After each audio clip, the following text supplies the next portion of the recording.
আমি যে টপিকটা নিয়ে আজকের ঐতিহাসিক চট্টগ্রামের প্যারেড ময়দানের তাফসিরুল কোরআন প্রোগ্রামে আলোচনা করব সেটা হচ্ছে সূরাতু আন-নাহলের 90 নম্বর আয়াত নিয়ে কিছু কথা আমরা উপস্থাপন করবার চেষ্টা করব ইনশাআল্লাহ। এই আয়াতটা অনেক কম্প্রিহেন্সিভ একটা আয়াত।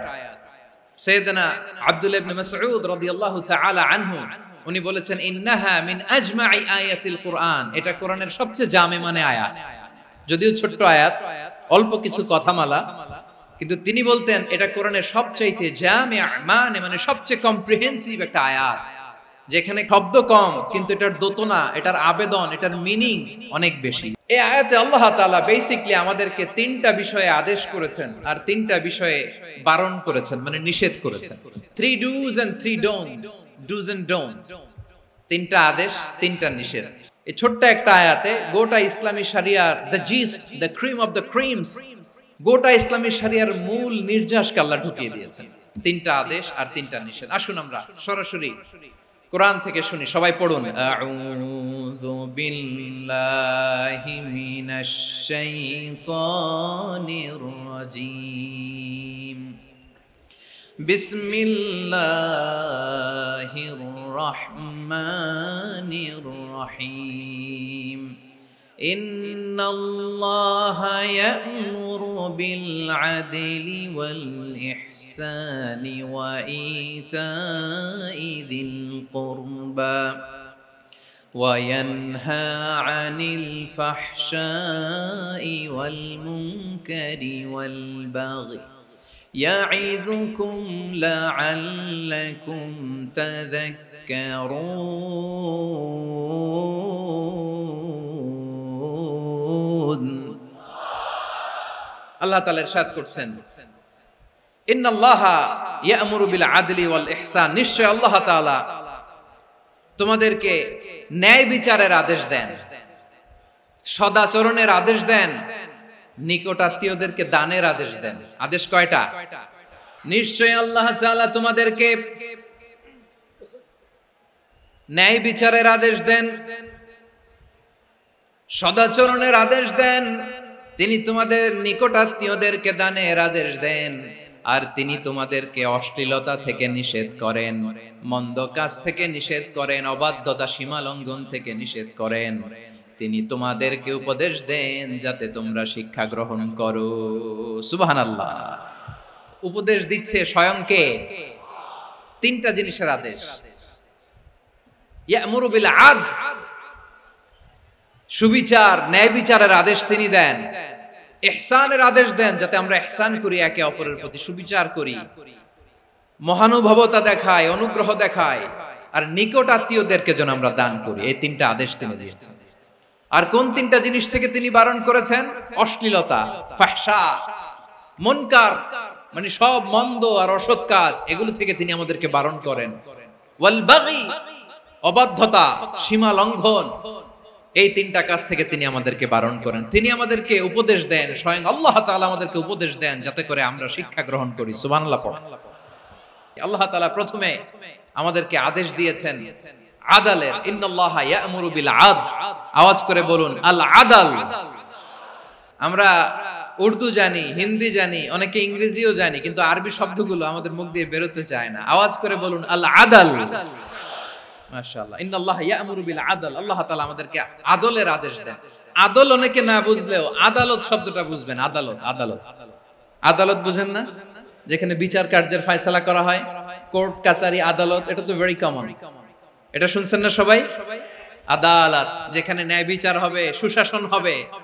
কিন্তু ভাগ্যের কি নির্মম পরিহাস, ওখান থেকে মিথ্যা সাক্ষী দিয়ে মনমতো রায় দিয়ে দেয়া হয়।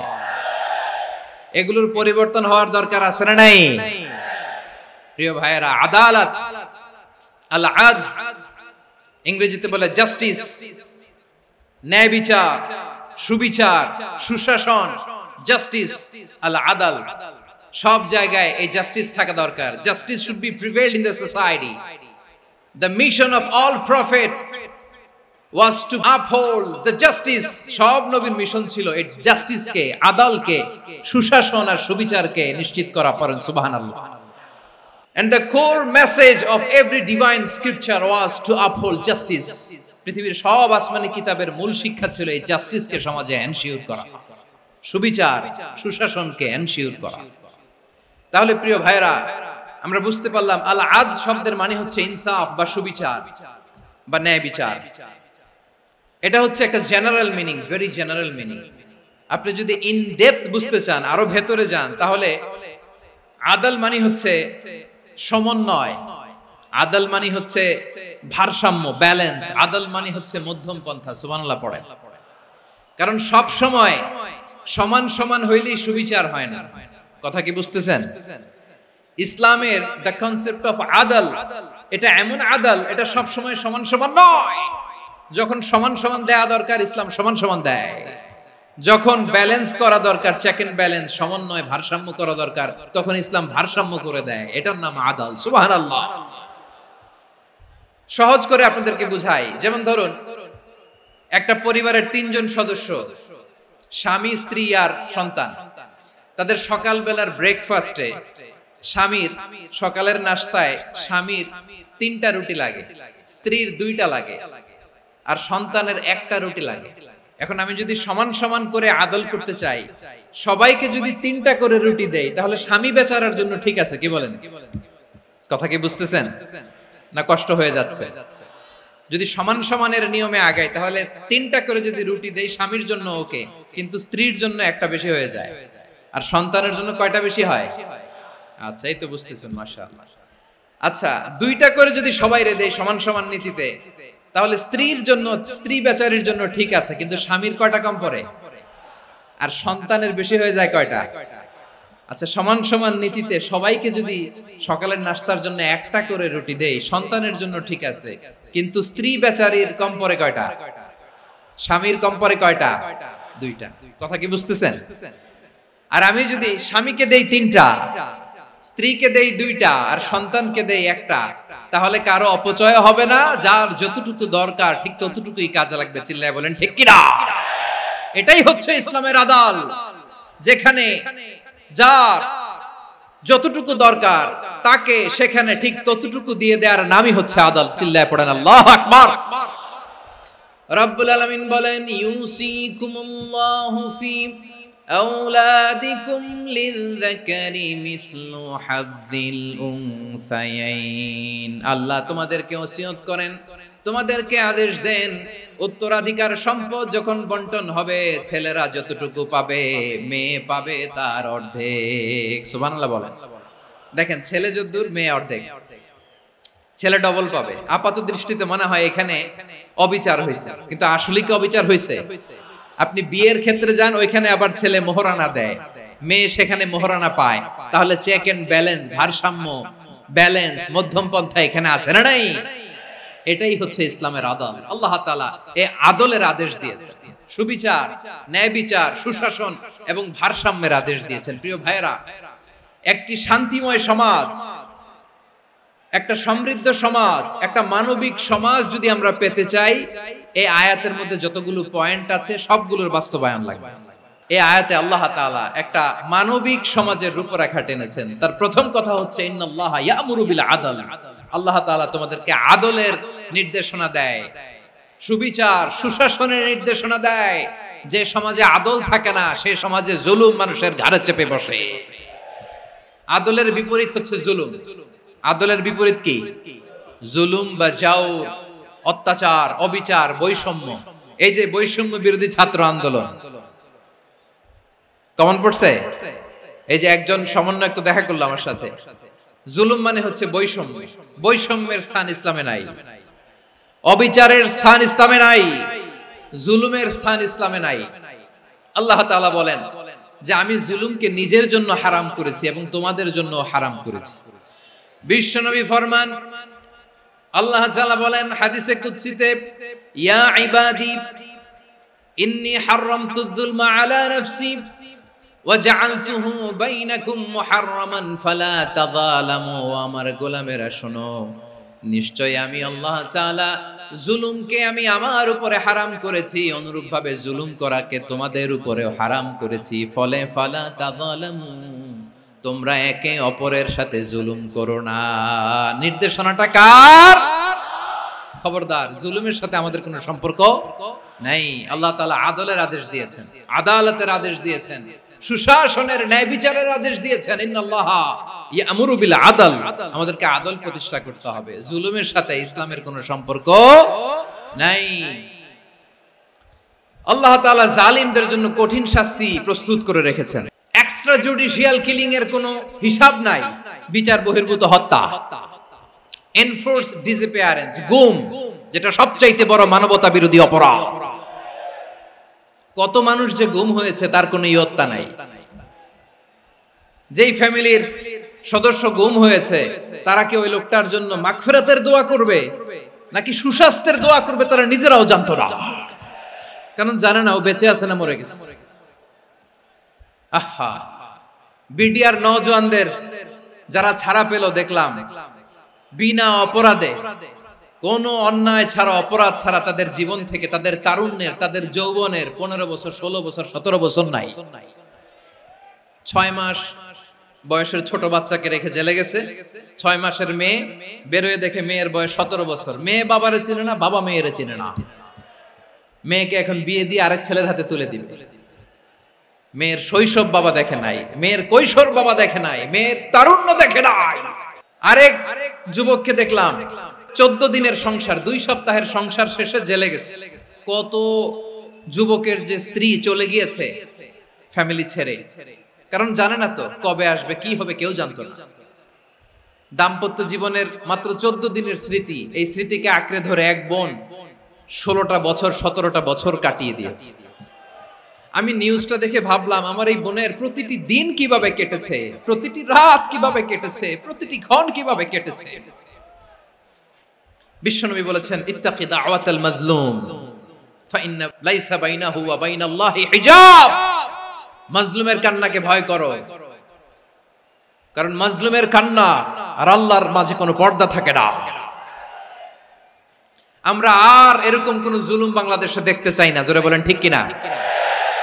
আমার প্রিয় বীর চট্টলার তৌহিদি মুসলমান, আমরা আর নতুন করে কেউ জালিম হোক এটা চাই না। নতুন করে আবার কেউ ফ্যাসিস্ট হোক আমরা চাই না। এক দল আরেক দলকে নিশ্চিহ্ন করার রাজনীতি করুক আমরা চাই না। আমরা সুশাসনের বাংলাদেশ চাই, মানবিক বাংলাদেশ চাই, আমরা একটা সমৃদ্ধ বাংলাদেশ চাই। আমরা বিশ্বের বুকে সম্মান নিয়ে মাথা উঁচু করে দাঁড়াতে চাই, ঠিক কিনা বলেন? আল্লাহ বললেন, এটা যদি তোমরা চাও, একটা সমৃদ্ধ সমাজ যদি বিনির্মাণ করতে চাও, মানবিক সমাজ যদি বিনির্মাণ করতে চাও, আমি তোমাদেরকে সেজন্য প্রথমে আদালতের নির্দেশ দিলাম। ইন্নাল্লাহা ইয়া'মুরু বিল আদল, নিশ্চয় আল্লাহ তাআলা তোমাদেরকে ন্যায় বিচার, সুশাসন এটার আদেশ দেন। সুবহানাল্লাহ। আদাল, ন্যায় বিচারের আদেশ আল্লাহ তাআলা কোরআনের বিভিন্ন আয়াতে দিয়েছেন। আল্লাহ তাআলা বলছেন, ইন্নাল্লাহা ইয়া'মুরুকুম আন তুআদ্দুল আমানাতি ইলা আহলিহা ওয়া ইযা হাকামতুম বাইনান নাসি আন তাহকুমু বিল আদল ইন্নাল্লাহা নি'ম্মা ইয়া'iযুকুম বিহি ইন্নাল্লাহা কানা সামিআন বাসীরা। আল্লাহ তাআলা বললেন, আল্লাহ আদেশ দিচ্ছেন, যে ব্যক্তি আমানতের হকদার তার হাতে তোমরা আমানত পৌঁছে দাও। আর যখন তোমরা বিচার কার্য করবে, বিচার ফয়সালা করবে, আদালতের সাথে করো। সুবহানাল্লাহ বলেন। ওয়া ইযা হাকামতুম বাইনান নাসি আন তাহকুমু বিল আদল, আদালতের সাথে করবা। আল্লাহ তাআলা বলেন, যারা জাজ হবে, বিচারক হবে, তাদের যদি বাদী বিবাদীর কারোর সাথে শত্রুতা থাকে, কারোর সাথে যদি কোনো ধরনের রেষারেষি থাকে, আল্লাহ বলেন বিচার কার্য করতে যে ওই শত্রুতা রেষারেষির কারণে আদালতের বাইরে যে অবিচার করে বিচার করো না। ওয়ালা ইয়াজরিমান্নাকুম শানাআনু কওমিন আলা আল্লা তা'দিলু ই'দিলু হুয়া আকরাবু লিত্তাকওয়া ওয়াত্তাকুল্লাহা ইন্নাল্লাহা খাবীরুম বিমা তা'মালুন। খবরদার কোন জাতির প্রতি, কোন গোষ্ঠীর প্রতি, কোন গোত্রের প্রতি আক্রোশ যেন তোমাদেরকে ন্যায় বিচার থেকে দূরে সরিয়ে না দেয়, বরং আমি আল্লাহর আদেশ হলো ইদিলু, তোমরা আদল করো, ন্যায় বিচার করো, সুবিচার করো, সুশাসন প্রতিষ্ঠা করো। হুয়া আকরাবু লিত্তাকওয়া, এটাই তাকওয়ার সবচেয়ে কাছাকাছি। সুবহানাল্লাহ বলেন।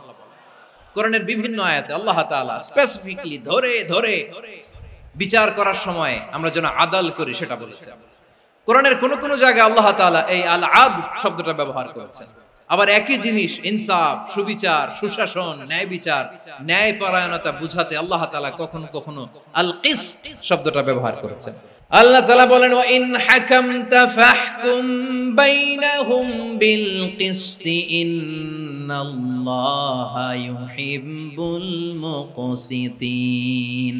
যখন তুমি বিচার করবে, বিশ্বনবীকে উদ্দেশ্য করে অ্যাড্রেস করে বললেন, নবী হ্যাঁ, ইহুদিরা কোনো বিষয়ে মীমাংসার জন্য যদি আপনার দরবারে আসে, যদি বিচার করতে হয়, খবরদার অবিচার করবেন না। ফয়সালা যেটা করবেন কিসতের সাথে করবেন, ন্যায় পরায়ণতার সাথে করবেন, কারণ ইন্নাল্লাহা ইউহিব্বুল মুকসিতিন, নিশ্চয় আল্লাহ রাব্বুল ইজ্জাত ন্যায় পরায়ণশীলদেরকে বড্ড ভালোবাসেন। সুবহানাল্লাহ বলেন।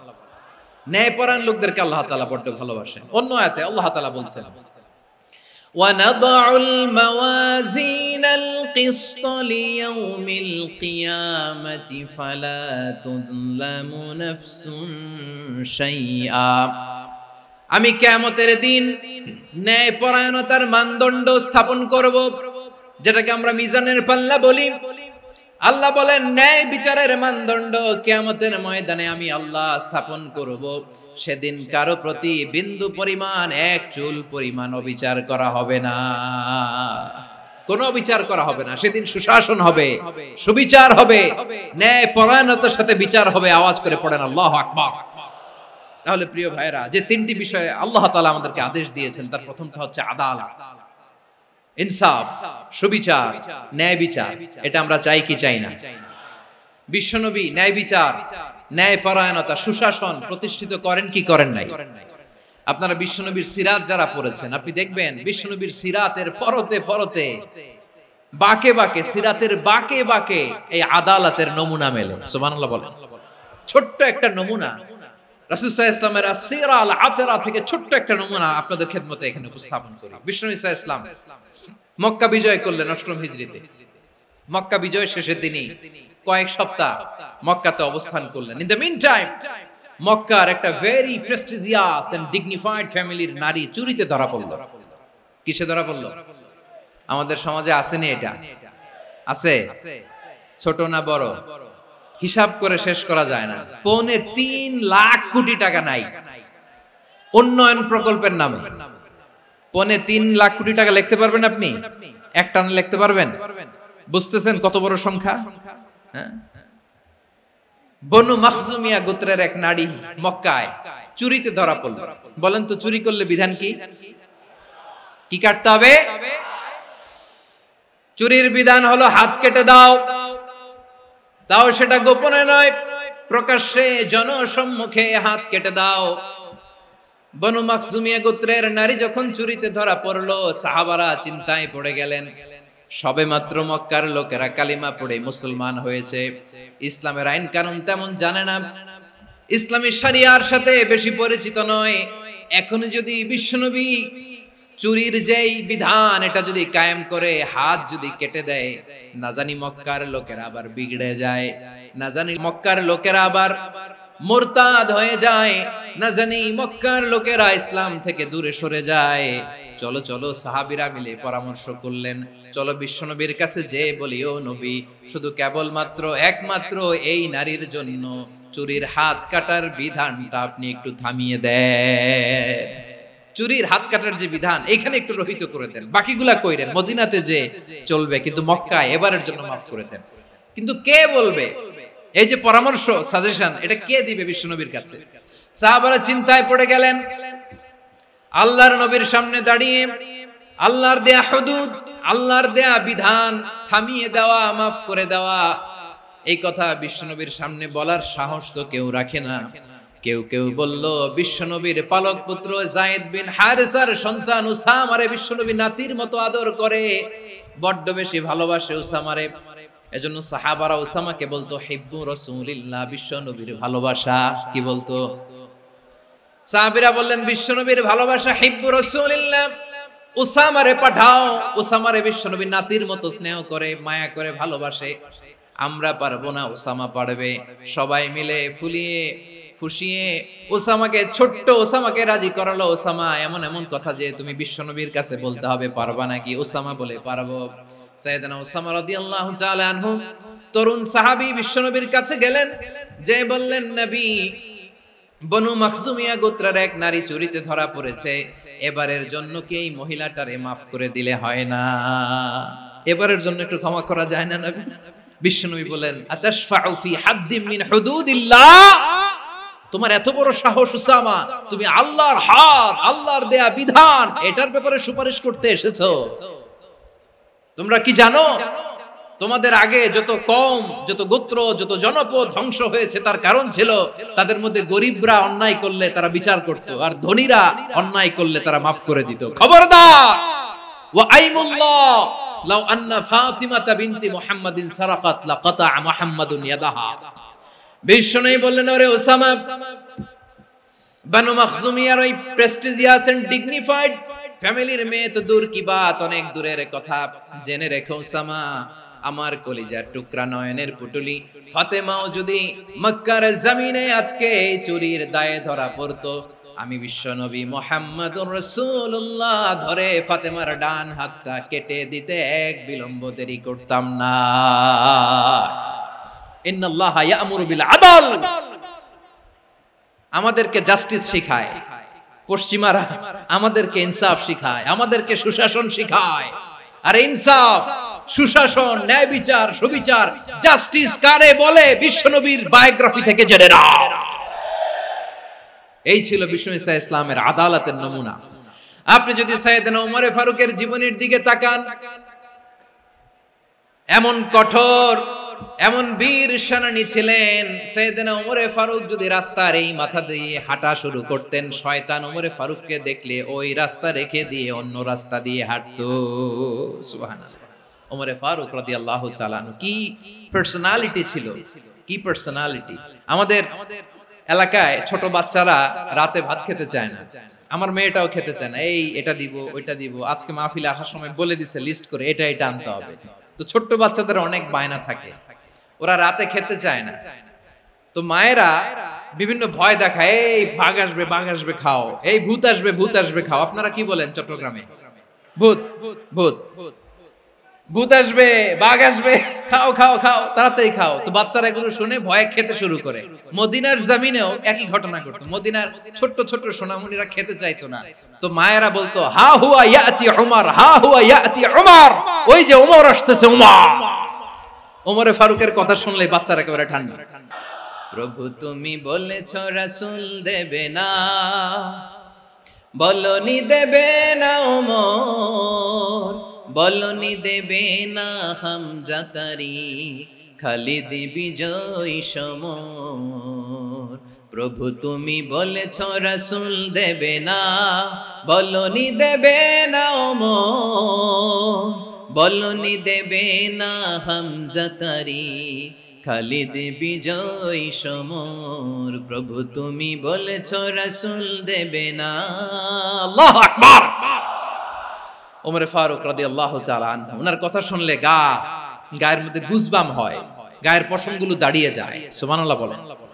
কি পার্সোনালিটি ছিল, কি ব্যক্তিত্ব ছিল! মুনাফিকরা ওমর ফারুককে জমের মতো ভয় পেত। শয়তান, খুদ শয়তান এই রাস্তা দিয়ে আসলে শয়তান অন্য রাস্তা দিয়ে হাঁটত। ওমর ফারুক রাদিয়াল্লাহু তাআলা আনহুর জীবনে যদি দেখেন, তাহলে সেখানে আপনি আদালতের, ইনসাফের, সুশাসনের, জাস্টিসের নমুনা দেখতে পাবেন। কয়টা শুনবেন? সাইয়েদনা ওমর ফারুক রাদিয়াল্লাহু তাআলা আনহুর সন্তান আব্দুর রহমান মিশরে মদ খেয়ে মদ্যপ অবস্থায় ধরা পড়েছে। মদ খাওয়ার কারণে, মদ যদি কেউ পান করে আর যদি প্রমাণিত হয়, তার বিচার হলো 80 বেত। আওয়াজ করে বলেন কয় বেত? বাংলাদেশেও তো এই আইন আছে নাকি? বাংলাদেশে আছে? হ্যাঁ, মদ খাইলে 80 ব্যাট, এই আইন বাংলাদেশে চালু হোক, আমরা চাই কি চাই না? একেবারে সহজ, পানির মতো সহজ হিসাব, একেবারে সহজ। ওমরে ফারুক রাদিয়াল্লাহু তাআলা আনহু ছেলে ভুল করে মদ পান করে ফেলেছিলেন। আব্দুর রহমান, ঘটনা ঘটেছে মিশরে। মিশরের গভর্নর তখন আমর ইবনে আস রাদিয়াল্লাহু তাআলা আনহু। আব্দুর রহমানের ভাই যে গভর্নরকে বলল, গভর্নর যদি একটু দয়া করেন, খলিফার ছেলে আমার ভাই আব্দুর রহমান মদ্যপ অবস্থায় ধরা পড়েছে, জনসম্মুখে যদি আপনি বেত্রাঘাত করেন আমাদের প্রেস্টিজ থাকে না, যদি 80 বেত আপনি মারেন আমার কোনো কথা নাই, কিন্তু ঘরের ভেতরে মারেন। আব্দুর রহমানের ভাইয়ের সুপারিশ শুনে সাইয়েদনা আমর ইবনে আস রাদিয়াল্লাহু তাআলা আনহু রাজি হয়ে গেলেন। ঘরের ভেতরে লোকচক্ষুর আড়ালে 80 বেত তিনি মানলেন। কিন্তু ঘটনাক্রমে এই কথা লুকিয়ে লুকিয়ে ঘরের ভেতরে 80 বেত মারার কথা সাইয়েদনা ওমর ফারুক মদিনা থেকে জানতে পারলেন। মদিনা থেকে তিনি ফরমান জারি করলেন, এই বিচার যেমনটি আমর ইবনে আস আদায় করেছে এটা প্রকৃতপক্ষে আদায় হয় নাই। আসো সবাই মদিনায় আসো, আমর ইবনে আস মদিনায় আসো, আব্দুর রহমানও আসো, সবাই আসো, জনসম্মুখে এই বিচার কার্যকর করতে হবে। সাইয়েদনা ওমর ফারুক মসজিদে নববীর পিলারের মধ্যে নিজের ছেলেকে বাঁধলেন, আবার জনসম্মুখে 80টা বেত তার গায়ের মধ্যে মারলেন। মাজমুয়ে ফাতাওয়া ইবনে তাইমিয়া রাহিমাহুল্লাহ উনি এটা নকল করেছেন। এটা সবচেয়ে বিশুদ্ধ মত, আর অনেক মত আছে। মারা গেছে কবরের উপর, ওগুলো বাদই দিলাম। কেমন খলিফা ছিলেন, কেমন খলিফা! পশ্চিমারা তোমরা জাস্টিস আমাদেরকে শেখাও, ইনসাফ কারে বলে সুশাসন আমাদেরকে তোমরা শেখাও। ওমরে ফারুক রাদিয়াল্লাহু তাআলা ওইটাকে, ওই বিচারকে তিনি ধর্তব্য মনে করেন নাই। মদিনাতে এনে আবার জনসম্মুখে আবার 80 বেত মেরেছেন। মিশরে ওমরে ফারুক রাদিয়াল্লাহু তাআলা আনহু আমর ইবনে আসকে গভর্নর করে পাঠালেন। সেখানে আমর ইবনে আসের ছেলে একটা প্রতিযোগিতায় রানার আপ হয়েছে। এক মিশরি সেখানে চ্যাম্পিয়ন হয়েছে। রানার আপ বুঝতে পেরেছেন তো? সেকেন্ড হয়েছে। এক মিশরি হয়েছে চ্যাম্পিয়ন, প্রথম।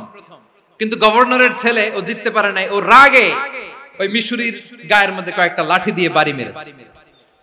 মিশরি যে মদিনাতে ওমরে ফারুকের কাছে বিচার দিলেন, আপনার গভর্নরের ছেলে অন্যায়ভাবে আমার গায়ে হাত তুলেছে। সাইয়েদনা ওমরে ফারুক আবার ফরমান জারি করলেন, আসো মদিনাতে আসো। মিশরীকে ডাকলেন। ওই মিশরের গভর্নর আমর ইবনে আস রাদিয়াল্লাহু তাআলা আনহুকে ডাকলেন, তার ছেলেকেও ডাকলেন। সবাই বসে রইল। আমর ইবনে আস রাদিয়াল্লাহু তাআলা আনহু মাথা নিচু করে বসে আছেন, লজ্জায় কাচুমাচু। হায় হায়, আজকে আমার ছেলের কারণে আমিরুল মুমিনিন খলিফাতুল মুসলিমিন ওমরে ফারুকের কাছে আমি জনসম্মুখে লজ্জিত হচ্ছি। সাইয়েদনা ওমরে ফারুক বললেন, এই নাও লাঠি। গভর্নরের ছেলে তোমার মাথার মধ্যে যতগুলো বাড়ি মেরেছে, আজকে জনসম্মুখে তুমি অতগুলা বাড়ি মারো। মিশরি বলে, থাক, আপনি যে ডেকে আনছেন সবার সামনে এটা বলছেন, এতেই আমি খুশি। আল্লাহু আকবার! আপনার মহানুভবতা দেখে আমি খুশি, আর অপমানের দরকার নাই।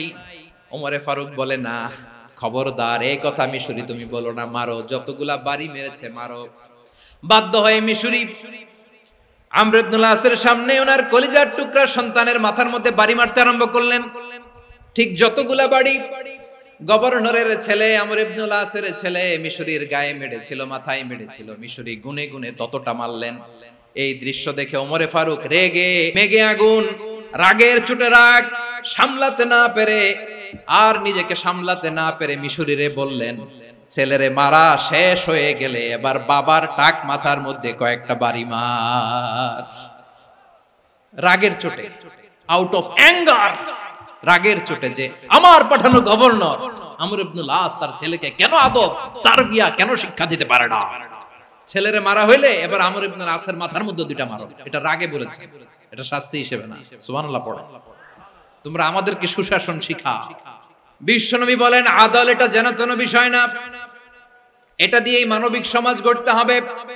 আল্লাহ তাআলা কিয়ামতের কঠিন ময়দানে যেদিন স্বামী স্ত্রীকে চিনবে না, স্ত্রী স্বামীকে দেখে পালিয়ে যাবে, বন্ধু বন্ধুরে চিনবে না, পীর সাহেব মুরিদরে চিনবে না, মুরিদ পীর সাহেবরে চিনবে না, দলের কর্মী তার নেতারে চিনবে না, নেতা তার কর্মীরে চিনবে না, বন্ধু বন্ধুরে দেখে পালাবে। এই কঠিন মুহূর্তে সূর্যটা মাথার কাছে চলে আসবে, জমিনটা তামার জমিন হবে, আজকের জমিনের মতো নয়।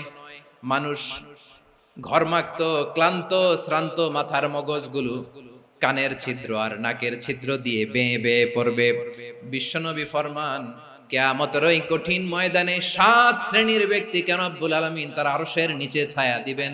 তার মধ্যে প্রথম শ্রেণীর ব্যক্তি হলো ইমামুন আদিল, যে ইনসাফের সাথে বিচার করে, যে জাস্টিস সমাজে সার্ভ করে, যে সুশাসন নিশ্চিত করে, ওই ইমামুন আদিল। আদিল শব্দটা বুঝছেন না? ইন্নাল্লাহা ইয়া'মুরু বিল আদল, পাইছেন? আদিল। 7 শ্রেণীর ব্যক্তিকে আল্লাহ তাআলা সুশীতল আরশের নিচে ছায়া দিবেন, যেদিন তার দেয়া ছায়া ছাড়া কোনো ছায়া থাকবে না। এর প্রথম হচ্ছে ইমামুন আদিল, ন্যায়পরায়ণ শাসক। চিল্লায় বলেন সুবহানাল্লাহ।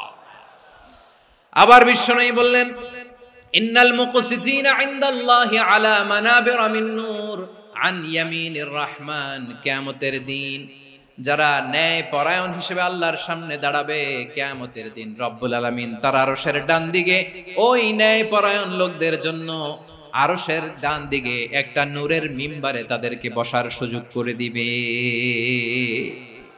আল্লাহর আরশের ডান দিকে ন্যায় পরায়ণ লোকদের জন্য আল্লাহ তাআলা নূরের মিম্বার বানাবে। চারটেখানে কথা মনে করেছেন? আল আদাল, জাস্টিস, ইন্নাল্লাহা ইয়া'মুরু বিল আদল। আল্লাহ তাআলা এই আদালতের নির্দেশনা দেন, সুবিচার, সুশাসন। প্রিয় ভাইয়েরা, এটা আমরা বাংলাদেশে চাই কি চাই না? এই যে অরাজকতা, এই যে অন্যায়, এই যে জুলুম, এই যে ইনকনসিস্টেন্সি সমাজের অসঙ্গতির প্রধান কারণ জাস্টিস নাই, সুবিচার নাই, সুশাসন নাই। শেষবারের মতো আওয়াজ করে বলেন তো, আমরা বাংলাদেশে আদল চাই কি চাই না? তাহলে প্রথম নির্দেশনা শেষ। আল্লাহ তাআলা তোমাদেরকে আদলের আদেশ দেন। এরপরে আল্লাহ বললেন, আমি তোমাদেরকে ইহসানের আদেশ দেই। ইন্নাল্লাহা ইয়া'মুরু বিল আদলি ওয়াল ইহসান। আমি তোমাদেরকে যেমনি আদলের নির্দেশনা দেই, তেমনি ভাবে তোমাদেরকে ইহসানের নির্দেশনা দেই। ইহসান, আওয়াজ করে সবাই বলেন তো ইহসান। ইহসান মানে কারো প্রতি সফট হার্টেড হওয়া, মহানুভব হওয়া, অনুগ্রহ পরায়ণ হওয়া, অনুগ্রহশীল হওয়া, একে অপরের প্রতি দয়াদ্র হওয়া। একে অপরের প্রতি দয়াদ্র, অনুগ্রহশীল হওয়া ছাড়া মানবিক সমাজ কশিনকালেও গঠন করা সম্ভব না। প্রিয় ভাইয়েরা, সুন্দর আচরণ দিয়ে, ইহসান দিয়ে যা জয় করা যায়, নরম আচরণ দিয়ে যেটা অর্জন করা যায়, কঠোরতা দিয়ে সেটা পারা যায় না। বিষ্ণু ঈসা ইসলাম ইহসান দিয়ে, কোমল আচরণ দিয়ে, তার অনুগ্রহ দিয়ে তিনি অনেক কাফিরের হৃদয়কে জয় করে ফেলেছেন। সাইয়েদনা সুমামা ইবনে উসাল রাদিয়াল্লাহু তাআলা আনহুর কথা মনে পড়ে যায়। তিনি ছিলেন ইয়ামামার বাদশা। মদিনাতে বিশ্বনবীকে হত্যা করার নিয়তে এসেছিলেন। গোপনে গোপনে বিশ্বনবীকে হত্যা করে আবার ইয়ামামাতে তিনি ফিরে যাবেন। কিন্তু কি অবাক করা কাণ্ড, হত্যা করতে পারে নাই, সাহাবাদের হাতে তিনি ধরা পড়ে গেলেন। সাইয়েদনা সুমামা ইবনে উসাল রাদিয়াল্লাহু তাআলা আনহু হত্যার নিয়তে আসলেন, কিন্তু হত্যা করতে পারলেন না। সাহাবারা ওনাকে ধরে ফেললেন, ধরে মসজিদে নববীর পিলারের মধ্যে বেঁধে রাখলেন। সুমামা ইবনে উসাল, সিরাত থেকে শুনে, সিরাত থেকে শোনাচ্ছি, রাদিয়াল্লাহু তাআলা আনহু ইয়ামামার অধিপতি ছিলেন। বিশ্বনবীকে হত্যার জন্য আসছেন, ধরা পড়ে গেছেন, এখন মসজিদে নববীতে বেঁধে রাখছেন। তার মানে বন্দী। এখন স্ট্যাটাস কি? বন্দী, ক্যাপটিভ। তো বিষ্ণু ঈসা ইসলাম সাহাবাদেরকে বললেন, তার খোঁজ খবর নিও, সুমামা ইবনে উসালের খোঁজ খবর নিও। সাহাবারা বলেন, ইয়া রাসূলুল্লাহ, আপনাকে হত্যা করতে এসেছে, তার তো কঠিন ক্যাপিটাল পানিশমেন্ট হওয়া দরকার, কঠিন শাস্তি হওয়া দরকার। বিশ্বনবী বললেন, না, আমি যেটা জানি তোমরা সেটা জানো না, তোমরা সুমামার সাথে ভালো আচরণ করো। বিশ্বনবী সুমামার কাছে গেলেন। প্রথম দিন যে তিনি কালেমার দাওয়াত দিলেন, ইমানের দাওয়াত দিলেন, ইসলামের দাওয়াত দিলেন, রিসালাতের দাওয়াত দিলেন, আখিরাতের দাওয়াত দিলেন। পরের দিন যে বিশ্বনবী সালাতের দাওয়াত দিলেন, যাকাতের দাওয়াত দিলেন, ইসলাম কি, কিভাবে, কেমন করে পালন করতে হয় চমৎকার আর্টিকুলেট করতে শুরু করলেন। তন্ময় হয়ে সুমামা ইবনে উসাল রাদিয়াল্লাহু তাআলা আনহু বিশ্বনবীর কথাগুলো শুনতে আরম্ভ করলো। একদিন নয়, 2 দিন নয়, টানা 3 দিন বিশ্বনবী সুমামার কাছে ইসলামকে প্রেজেন্ট করেছেন, উপস্থাপন করেছেন। আওয়াজ করে বলেন, কয় দিন? 3 দিন। 3 দিন মসজিদে নববীতে বাধা। আর সাহাবীদেরকে বললেন, তার খোঁজ খবর নিও, তোমরা যে রুটি বানাও এর মধ্যে সবচেয়ে ভালো আটার রুটিটা তারে দিও, সবচেয়ে রিফাইন্ড খেজুর, যেটা পিওর খেজুর, এটা তারে দিও। আর বিশ্বনবী নিজের উট থেকে দুধ দহন করে ওনার বাড়ির এক কর্মচারীকে বলেছেন, দুধ দহন করে সুমামার জন্য নিয়ে যেও। সুবহানাল্লাহ পড়বেন না? সবাই তো অবাক, ইয়ামামা থেকে আসছে নবীকে হত্যা করতে, বিশ্বনবী দেখে তারে জামাই আদর করে। একদিন নয়, 2 দিন নয়, টানা 3 দিন বিশ্বনবী এভাবে সুমামার কাছে যে ইসলামকে প্রেজেন্ট করতে আরম্ভ করলেন, ইসলামকে উপস্থাপন করতে শুরু করলেন। আর তাকে চমৎকার এন্টারটেইনমেন্ট, আপ্যায়ন দিতে আরম্ভ করলেন। টানা 3 দিন যখন ইসলামের দ্য বিউটিজ অফ ইসলাম, ইসলামের সুমহান বাণী, সৌন্দর্য তার কাছে উপস্থাপন শেষ, তাকে আপ্যায়ন শেষ, বিশ্বনবী বললেন সাহাবাদেরকে, যাও এবার সুমামার হাতের পায়ের রশি দুটো খুলে দাও। সাহাবারা তর্ক জুড়ে দিলেন, লা ইয়া রাসূলুল্লাহ, এমনটা করবেন না, তো ভয়ঙ্কর ভয়ঙ্কর খুনি, কি জানি কি হয়ে যায়। বিশ্বনবী বললেন, না, তার হাতে পায়ের রশিগুলো খুলে দাও। সাহাবারা বিশ্বনবীর কথা মতো তার হাতে পায়ের রশিগুলো খুলে দিল। সুমামা মুহূর্তের মধ্যে মসজিদে নববী থেকে বের হয়, ইয়ামামায় ফিরে না যে মসজিদে নববীর পাশে একটা খেজুর বাগান ছিল, সেখানে চলে গেলেন। সেখানে একটা ছোট্ট কুয়া ছিল, কুয়ার পানি দিয়ে তিনি গোসল করলেন। সুবহানাল্লাহ পড়েন। কুয়ার পানি দিয়ে গোসল করে মসজিদে নববীর সামনে এসে বিশ্বনবী এবং সাহাবাদের সামনে দাঁড়িয়ে সাব্বাবা উঁচু করে বললেন, আশহাদু আল্লা ইলাহা ইল্লাল্লাহ ওয়া আশহাদু আন্না মুহাম্মাদান আবদুহু ওয়া রাসূলুহু। আমি সাক্ষ্য দিচ্ছি আল্লাহ ছাড়া কোনো ইলাহ নাই, আর মুহাম্মদ আল্লাহ তাআলার প্রেরিত বান্দা এবং রাসূল। প্রিয় ভাইয়েরা, ইহসান দিয়ে যা জয় করা যায়, কঠোরতা দিয়ে সেটা কঠিনকালেও জয় করা যায় না। আওয়াজ করে বলেন, ঠিক কি না? এবার সুমামা দাঁড়িয়ে বলে, ওগো নবী, আমি তো কালিমা পড়ে মুসলমান হয়ে গেলাম, এবার শোনেন, এই মুহূর্তের আগে আপনার চেহারার চাইতে নিকৃষ্ট কোনো চেহারা আমার কাছে ছিল না, কিন্তু শাহাদা পাঠ করার পরে আপনার চেহারার চাইতে উত্তম শ্রেষ্ঠ কোনো চেহারা আমার কাছে আর নাই। ও নবী, আজকের দিনের আগে ইসলাম ধর্মের চেয়ে নিকৃষ্ট অপছন্দনীয় কোনো ধর্ম আমার কাছে ছিল না, কিন্তু এই মুহূর্ত থেকে ইসলামের চেয়ে সেরা শ্রেষ্ঠ পছন্দনীয় কোনো ধর্ম আমার কাছে নাই। নবী গো, আজকের দিনের আগে মদিনার চাইতে অপছন্দনীয় নিকৃষ্ট কোনো শহর আমার কাছে ছিল না, কিন্তু এই মুহূর্তের পর থেকে মদিনার চাইতে কোনো শ্রেষ্ঠ শহর আমার জানা নাই। সে ছিল গমের বড় ডিলার, গম বেচত। কি বেচত? তার গম কিনে মক্কার লোকেরা রুটি খাইতো। সে ঘোষণা দিল, আজকে থেকে মক্কাবাসীদের জন্য সব গম আমি হারাম করে দিলাম, মক্কাবাসী এখন না খেয়ে মরে। সুবহানাল্লাহ পড়বেন না? মক্কাবাসী বিশ্বনবীর কাছে আসলেন, এসে বললেন, মুহাম্মদ, আমরা তো তোমার ভাই, তোমার চাচা, তোমার ভাতিজা, তোমার আত্মীয়, তুমি সুমামারে বলো সে যেন আবার গমের সাপ্লাই মক্কার জন্য অনুমতি দিয়ে দেয়। বিশ্বনবীর অনুমতি ক্রমে সুমামা আবার মক্কাতে গম পাঠাতে শুরু করলো। পড়েন সুবহানাল্লাহ। ইহসান, ইহসান দিয়ে আপনি যেটা জয় করতে পারবেন, you can win the heart of your enemies.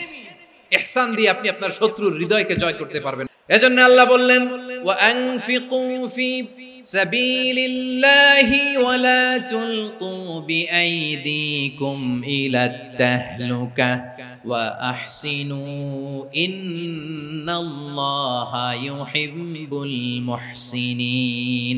তোমরা আল্লাহর রাস্তায় দান করবে আর নিজেরা নিজেদেরকে ধ্বংসের হাতে ঠেলে দিও না। তোমরা একে অপরের প্রতি ইহসান করবে, কারণ ইহসানকারীদেরকে আল্লাহ বড় ভালোবাসেন। সুবহানাল্লাহ পড়েন। আবার সূরা রহমানে আল্লাহ বললেন, হাল জাযাউল ইহসানি ইল্লাল ইহসান ফাবিআইয়ি আলা, সবাই পড়েন, ফাবিআইয়ি আলাই রাব্বিকুমা তুকাযযিবান। ইহসানের প্রতিদান হিসেবে ইহসানি হয়। বিশ্বনবী সুমামার প্রতি যেমন ইহসান করেছেন, সুমামাও ঠিক তেমন ইহসান ফিরিয়ে দিয়েছে। ঠিক কিনা বলেন? তাহলে এক নম্বরে হচ্ছে আদ, ন্যায় বিচার। দুই নম্বরে সবাই বলেন ইহসান, সদাচরণ। ইহসান দুই ধরনের প্রিয় ভাইরা, ইহসান ফিল ইবাদা, ইহসান ফিল মুআমালা। ইহসান ফিল ইবাদা হচ্ছে একাগ্র অনুভবে ইবাদতে ডুব দেওয়া, এর নাম ইবাদতের ইহসান। সুবহানাল্লাহ পড়ুন। বিশ্বনবী বলেন ইহসান মানে কি জানো নাকি? হাদিসে জিবরিলে সাইয়েদনা জিবরিল আলাইহিস সালাম বিশ্বনবীকে বললেন আখবিরনি আনিল ইহসান। নবী আমাদেরকে বলেন ইহসান মানে কি? বিশ্বনবী বললেন আনতা আবুদাল্লাহা কাআন্নাকা তারাহু ফাইন লাম তাকুন তারাহু ফাইন্নাহু ইয়ারাক। ইহসান মানে হলো এমন ভাবে তুমি আল্লাহর সামনে নিজেকে উজাড় করে ইবাদত করবে, তুমি ভাববে তুমি আল্লাহকে দেখতে পাচ্ছ। আর এটা যদি ভাবা তোমার জন্য কঠিন হয়ে যায়, অন্তত এতটুকু তুমি ভাববা যে আল্লাহ তোমাকে দেখতে পাচ্ছেন। ঠিক কিনা বলেন? ও আমার বীর চট্টলার ভাইয়েরা, কেউ যেটা দেখে না সেটা দেখে কে? এই বিশ্বাস হৃদয়ের মধ্যে আছে? নামাজে যখন দাঁড়ান এই ফিলিংসটা আনা যাবে? এসা পর্যন্ত যে আমরা হায়াত পাবো কোনো গ্যারান্টি আছে? সবাই আওয়াজ করে বলেন গ্যারান্টি আছে? গ্যারান্টি নাই। এজন্য বিষ্ণু ইসলাম বলেছে এমন ভাবে নামাজে দাঁড়াও, ইবাদত করো, মনে করো হতে পারে এটাই আমার জীবনের শেষ নামাজ। পারফর্ম দ্য সালাহ as if this is your last and final prayer. এমন ভাবে সালাতে দাঁড়াও, ভাবো হতে পারে এটাই তোমার জীবনের শেষ নামাজ। এমন ভাবে নামাজে দাঁড়াও, ভাবো এটাই শেষ নামাজ। তাহলে নামাজে একাগ্রতা বাড়ায় দিবে কে? ফলে ইবাদতের ইহসান আমাদের অর্জিত হবে। আর মুআমালাতে ইহসান হলো, বিশ্বনবী বলেন ইন্নাল্লাহা তাবারাকা ওয়া তাআলা কাতাবাল ইহসানা আলা কুল্লি শাই ফাইযা কাতালতুম ফাআহসিনুল কিতলা ওয়া ইযা যাবাহতুম ফাআহসিনুয যাবহা ওয়ালিয়ুহিদ্দা আহাদুকুম শাফরাতাহু ওয়ালিয়ুরিহ যাবিহাতাহু। ইহসান দুই ধরনের, আওয়াজ করে বলতে হবে কয় ধরনের? একটা হচ্ছে ইহসান ফিল ইবাদা, ইবাদতে ইহসান। ইবাদতে ইহসান কি? একাগ্র অনুভব দিয়ে ইবাদত করা, মন প্রাণ দিয়ে ইবাদত করা। আর মুআমালাতে ইহসান কি? সব কাজে, দৈনন্দিন কাজে, কর্মে, সামাজিক অ্যাক্টিভিটিতে কোমলতা প্রদর্শন করা, অনুগ্রহের সাথে সবকিছু করা। আল্লাহ তাআলা ইন্নাল্লাহা তাবারাকা ওয়া তাআলা কাতাবাল ইহসানা আলা কুল্লি শাই, তিনি সবকিছুর ব্যাপারে ইহসানকে আবশ্যক করেছেন। সবকিছু, মুমিনের সব কাজে ইহসানের পরশ থাকবে। ওয়া ইযা কাতালতুম ফাহসিনুল কিতলা, বিষ্ণুই বলেন তুমি যখন কাউকে হত্যা করো ইহসানের সাথে করো। সুবহানাল্লাহ পড়বেন না? যখন হত্যা করো তখনও ইহসানের সাথে। আচ্ছা হত্যা করবো আবার ইহসান আসবে করতে, করে তো মেরেই ফেলবো আমি। আল্লাহ, ও ভাই একজন খুন করেছে, খুনি, রাষ্ট্রীয় আইনে তার শাস্তি হয়েছে ডেথ পেনাল্টি, মৃত্যুদণ্ড। এখন মৃত্যুদণ্ড দেখে আপনি যেমনি মন চায় তেমনি মারবেন লোকটারে? ওর নাক কেটে ফেলতে পারবেন? ওর কান কাটতে পারবেন? ওর চোখ উপড়ে ফেলতে পারবেন আপনি? যেমন মন চায় তার অঙ্গহানি করা যাবে না। ইহসানের সাথে তাকে হত্যা করো।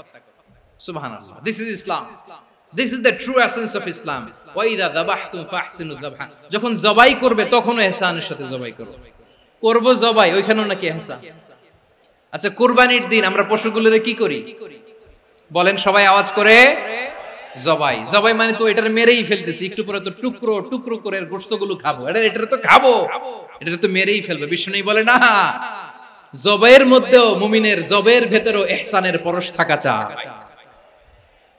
যখন জবাই করবে প্রাণীটাকে হাত পা টাইট করে বেঁধে নাও, ছুরিটাকে শার্পেন করে নাও, ধারালো করে নাও, যাতে অল্প সময়ে জবাইটা হয়ে যায়, প্রাণীটা যাতে কম কষ্ট পায়। সুবহানাল্লাহ পড়েন।